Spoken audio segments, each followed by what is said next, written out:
Hi guys, welcome back to my channel. This is Stan here with you again. Today we are reviewing the first generation Santro. It's a 99 model year car.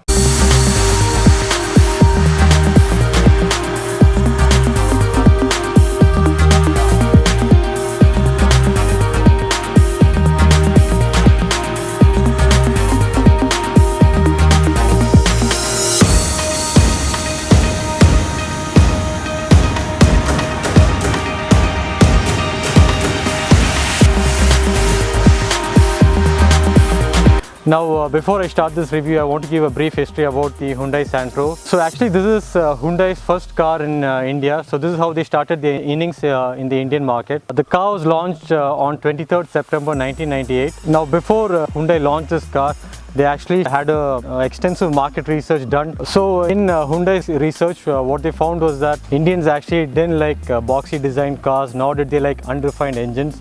So that's the reason why Hyundai bought the Santro here into India rather than the cars like Aetos which were sold in the Korean market at that time. The Aetos looked something like this, and it had a very unrefined 3-cylinder engine which was 796cc, whereas this Santro here was a 999cc 55 bhp Epsilon engine.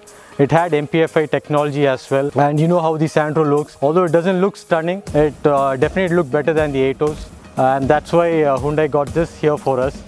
At the same time, Hyundai also started work on their manufacturing plant in Sri Perumbudur, Chennai, Tamil Nadu way back in September 1996, and this construction got over in February 1998, and all cars like the Santro and future Hyundai cars rolled out from the plant here in Chennai. So you can see how serious Hyundai were with their plans for the Indian market. The Santro actually sold in India had 3 variants, that is the base variant, the Deluxe 1 variant, and the Deluxe 2 variant, that is what we have here with us today. The base variant actually had air conditioning and black bumpers. The Deluxe 1 variant also got central locking, front power windows, rear defoggers and wipers, fog lamps, high quality fabric seats. The Deluxe 2 variant, in addition to all the features in the Deluxe 1 variant, got also power steering as well as rear seat belts. The Santro actually sold at that time had a lot of segment first in the entry level segment, such as the MPFI engine, the multi-valve design, and actually Hyundai launched the Santro at attractive prices back then. The base variant was around 2.99 lakhs ex-showroom, whereas the top end variant costed around 3.69 lakhs ex-showroom. So the on-road price for this was just less than 4 lakhs back then, which was really very attractive for customers in the entry-level segment. So people actually loved the Santro a lot, and it was really evident from the sales figures back then. Back in the day, the sales leader was actually the mighty Zen from Maruti. It was selling around 7,900 units a month, whereas the Santro here was selling very close. It was selling around 7,300 units a month. So that's how much Indians loved the Santro here. At one point in time, the Santro actually outsold the Zen, and that's when Maruti started getting serious and they started thinking about bringing the WagonR to India. So this car here actually costed the owner around 70,000 rupees. It has done 70,000 kilometers, and it was a first owner car. All the papers were current, and it was in a fairly good condition. So it was actually a pretty good deal. The market price for this car was around 50 to 70,000 for a car of this vintage. Now this car is actually a 20-year-old car, and let's see how much of its characteristics it retains from back in the day. So let's take it for a spin. So as you can see, this is the boot space of the Santro. It's pretty decent. As you can see, I have enough headroom and enough legroom behind here. That was one of the positives of the Santro. Because of the tall boy design, the cabin space is actually very good. It actually can accommodate a family of 5 pretty easily inside the vehicle. There's enough space behind, and the tall boy design is actually a big plus for the Santro. So we are actually driving the Santro right now. So this is the interiors of the car. The power window switches are here. Everything is functional. It's easily understandable why people love this car. The steering feel is really very good. It's very light and easy.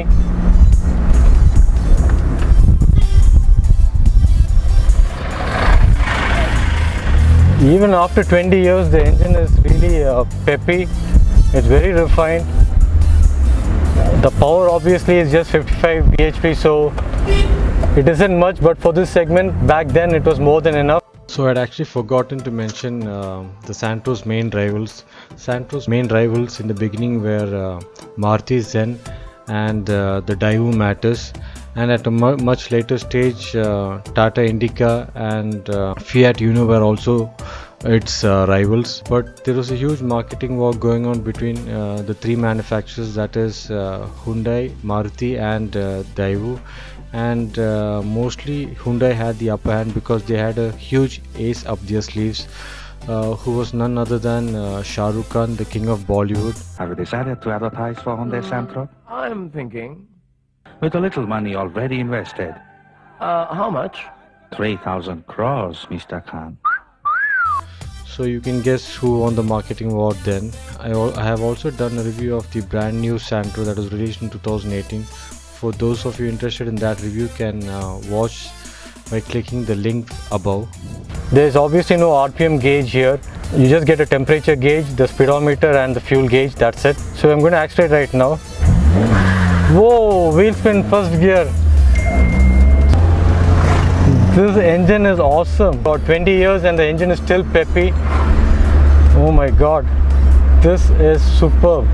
Did you hear the wheel spin inside? Oh my god, the performance is still there. And almost everything works in this car. The electricals work, the radio works, the air conditioning works. And it's pretty refined. I don't get any clattering noises, nothing.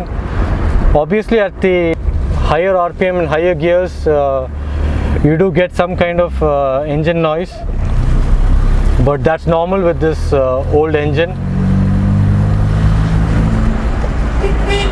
There is no modifications done on this vehicle actually. So that's a good thing. There's no CNG fitted, nothing. It's just still the stock petrol engine. It's very refined, it's very responsive, so nice to drive. Just look at the cool AC vents, nice design. Obviously a lot of hard plastics everywhere, and there aren't any door pockets for holding 1 liter bottles, so that's a con in this vehicle. Apart from that, it's actually pretty decent. I'm really surprised by the way this engine performs. The horn isn't working. You need to press it pretty hard. And apart from that, it's really easy to throw around this vehicle. The suspension is okay. Usually the suspension is bouncy, but we haven't had that kind of road till now, so we can't really test the suspension for its bounciness.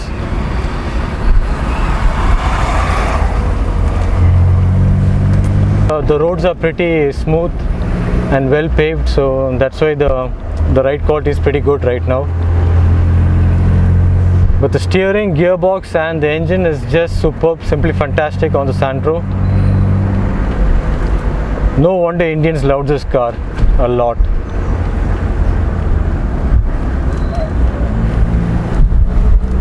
The gear shift is also pretty smooth.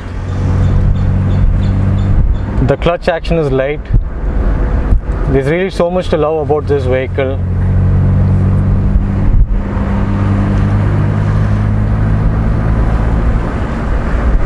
The car is really very peppy to drive.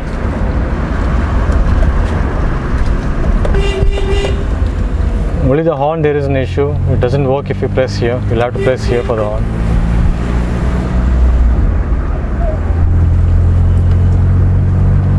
The car is simply fantastic. For a 20-year-old car, it's driving really good. I'm really impressed by it. And it costs just 70,000 rupees, so that's amazing. It costs as much as a scooty. You see the versatility and functionality you get with this vehicle. You can carry your entire family long road trips. Okay, now you can actually feel the suspension a bit bouncy. You can also hear some engine noises because of the load. Actually, it's a hill, and that's why there is some small noise from the engine, but that's nothing serious.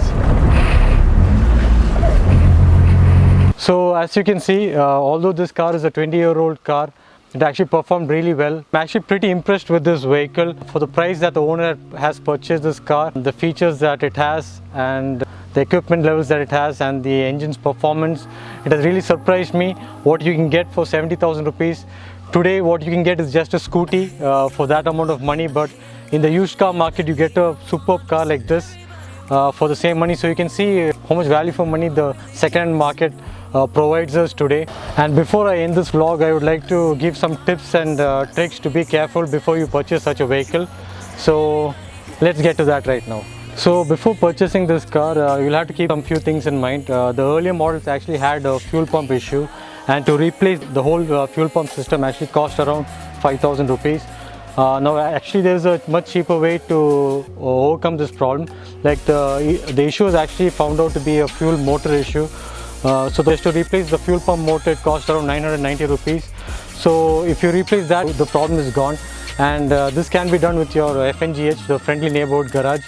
They would usually replace the fuel pump motor pretty easily. And apart from that, you'll have to check out the coolant hoses and the gaskets for any kind of leaks, oil leaks or liquid coolant leaks. And then just check for any wear and tear from the clutch and gearbox. And if all that is okay, then your car is pretty good. It's actually a pretty reliable car. You don't have much issues with the Santro. So for a car of this vintage, for the first generation Santro from the year of 98 to 2002, the average price for this vehicle is around 50,000 to 70,000 rupees. You don't have to pay more. For a car in a good condition and also with all the papers in its current state, you're fine to pay at this price point. Yeah, so that's it from my end, guys. If you like the review, please hit the thumbs up button, which is the like button. Please do subscribe. Thanks for watching. This is Stan signing out. Until next time, bye bye.